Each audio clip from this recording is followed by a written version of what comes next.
Pemirsa, senang sekali saya Dora Edward bisa menjumpai Anda dalam program khusus Berita 1 TV Super Mentor. Sebuah program yang menampilkan perjalanan hidup dan pemikiran para tokoh yang tentunya bisa menjadi pencerahan bagi kita semua. Dan dalam Super Mentor edisi kali ini kami menampilkan tokoh dari kalangan militer dan pemerintahan, Jenderal Purnawirawan Trisutrisno. Wakil Presiden Indonesia ke-6 ini akan bercerita tentang perjalanan hidupnya di zaman penjajahan Belanda, Jepang hingga periode kemerdekaan. Trisutrisno juga akan membagi pengalamannya saat menjabat sebagai Wakil Presiden. Dan pemirsa, inilah Super Mentor.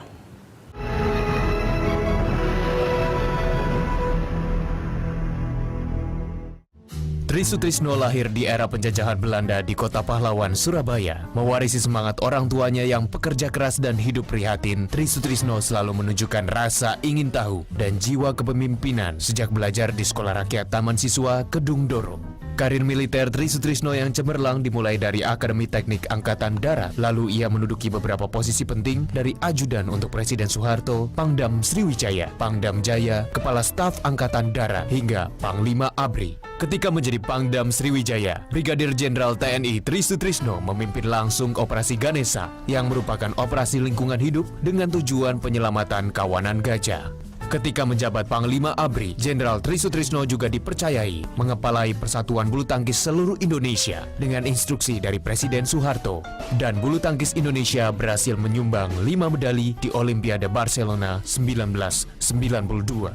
Pada tahun 1993 setelah menyerahkan tumpuk pimpinan ABRI pada Panggap Baru Jenderal Edi Sudrajat, Jenderal Trisutrisno terpilih sebagai Wakil Presiden Rakyat Indonesia ke-6 mendampingi Presiden Soeharto. Sosok Trisutrisno dikenal sangat memperhatikan kesejahteraan anak buahnya. Hal ini berawal dari masa sekolah di mana Trisutrisno sangat perhatian pada teman-temannya. Pada akhir masa jabatan sebagai Wakil Presiden, Trisutrisno meneruskan tradisi para Wakil Presiden sebelumnya yang hanya menjabat selama 1 periode. Saat ini, Pak Tri masih aktif di berbagai kegiatan sosial kemasyarakatan, antara lain menjadi pembina Badan Pesantren Kepemimpinan Amanah, pendiri atau penasihat di beberapa masjid di Jakarta dan Surabaya, dan Dewan Penyantun di beberapa perguruan tinggi Islam. Trisutrisno, sosok pemimpin yang cerdas, berjiwa besar, pribadi yang kuat. Mari kita berikan sambutan yang meriah kepada Bapak Jenderal TNI Purnawirawan Haji Trisutrisno, Wakil Presiden Republik Indonesia yang ke-6. Assalamualaikum warahmatullahi wabarakatuh.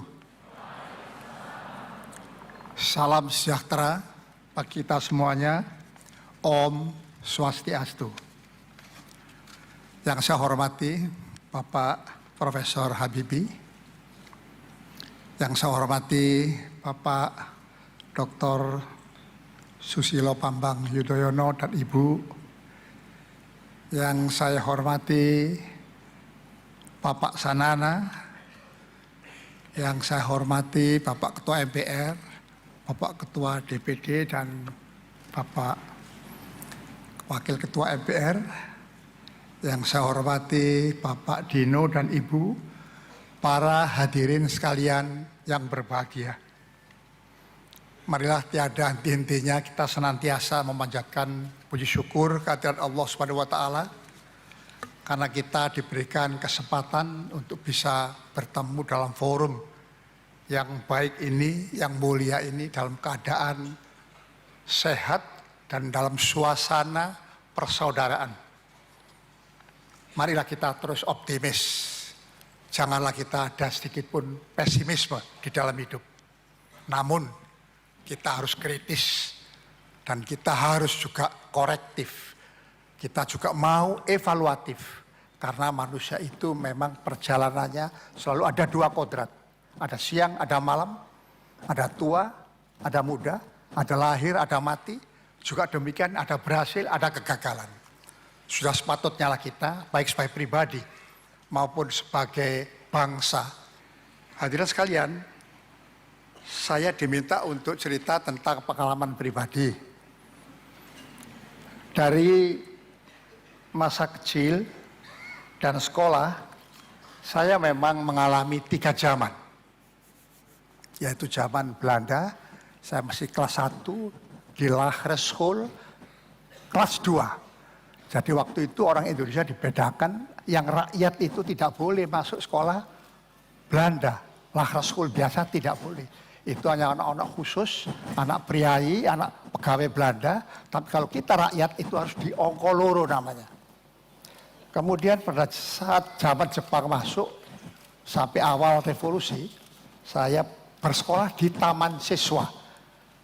Di Taman Siswa karena saya tahu, dan Taman Siswa itu adalah suatu pelopor pendidikan yang sangat orientasi kepada nasionalisme. Kemudian pada saat zaman kemerdekaan tahun 45, saya duduk di kelas 4. Umur saya masih 10 tahun waktu itu. Demikian keadaannya, perjuangan. Akhirnya kita meninggalkan kota Surabaya karena kota Surabaya diduduki oleh sekutu yang dipimpin Inggris waktu itu sebetulnya dalam rangka untuk mengambil tawanan Belanda maupun juga mengambil orang-orang Jepang yang ditawan untuk dipulangkan. Saya waktu sebagai anak kecil, masih 10 tahun, mengungsi pertama dari Surabaya menuju ke Sidoarjo. Kemudian ke Mojokerto sampai tahun 46. Waktu itu ayah kami juga berjuang. Dan berjuang pada saat itu gabung di dalam unit ketentaraan, tidak ada gaji. Jadi betul-betul waktu itu pejuang Indonesia, baik yang di dalam wadah laskar maupun tentara, tidak menerima gaji. Oleh karena itu saya dengan ibu dan adik saya berdua, kita ingin survive. Bagaimana caranya di dalam pengungsian itu kita hidup. Saya awali waktu itu entrepreneurship ini tanpa modal. Apa itu? Menjual air ya, di dalam kendi. Kemudian saya bawa ke stasiun. Dari sanalah kemudian ada step, ya, a little drain of sand, little drops of water, tapi kita harapkan ini bisa menjamin kehidupan kita. Dari air akhirnya kumulatif. Kita naik menjadi penjual koran. Saya edarkan di kereta api. Dari koran kemudian meningkat, akhirnya menjual rokok di dalam box, di kereta api, di pasar. Begitulah perjuangan kita. Dan kemudian Mojokerto diduduki Belanda, kita mengundurkan diri ke daerah pedalaman sampai akhirnya tiba di daerah Kediri. Waktu itu eksak location-nya ada di Purwasri. Disitulah kita bertemu ayah kami di dalam satuan tentara. Dan selama kita bertemu dengan bapak ini, nasib saya berubah, bapak-bapak sekalian. Yang tadinya saya hidup mandiri, berjuang dari bawah untuk ibu dan adik. Tapi waktu sudah bergabung dengan bapak, saya menjadi tobang. Tobang itu bahasa Jepangnya itu pelayan, kacung. Kacungnya tentara. Jadi tugas saya adalah untuk membantu tentara, membersihkan sepatunya, ngelapis senjatanya. Kalau makan, saya harus mengangkat makanannya, terakhir baru saya makan. Namun situasi berkembang.